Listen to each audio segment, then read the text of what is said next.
I did want to get your take on one of the things in watching the video. The tribute before the game talked about how Börje had to, I guess, deal with the toughness of the North American game, people really putting him through it from being, somewhat of a perceived outsider. You were as tough as they came ever in the NHL. I wonder if you guys ever had any conversations about that, about ways he could handle himself, or what that experience would have been like for Börje as a Maple Leaf. We had that conversation, Bourne, all the time. And I used to get very upset with him because I, especially on the road, he would let some of those meatballs absolutely run him. Yeah. He could have avoided it, but he'd say, Tiger, they can't hurt me. I said, Börje, the problem is it's going to be the one night you're in the wrong position where your feet are and you're going to get hurt, and then I'm going to knock his head off, and then, I'm not getting paid for a month. So, and I had this, I'm telling you, probably once every 3 games I had this friggin' conversation with him to not allow this BS, because he could have went around the net and stopped up, right? Yeah. Especially if we were in Boston and Philly with those animals.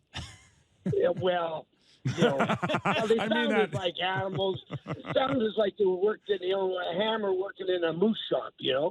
But anyway, the thing is, for me, that was my job. Thank God Börje was on the team, because and sitting in McDonald's, otherwise I would have had a job. But the thing, my frustration level would get up because one of those guys would him, and like actually one night the hammer just absolutely drilled him. Well, I couldn't take it anymore. We went at it, but I don't know. We got all kind of tangled up there, and I bit the hammer in the end of the nose. I bit a piece of his nose off.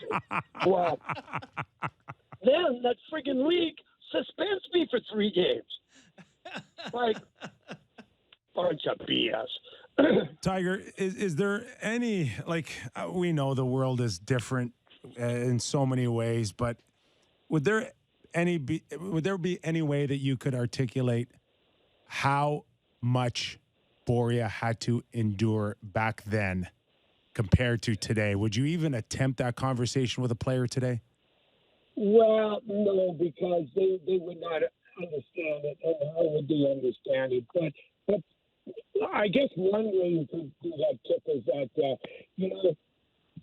Börje would block 20 shots a game. Yeah. I mean, and none of the guys, and nothing against all the other D-men on my team or any other team, but how do you name that Börje invented the sliding and the block shot?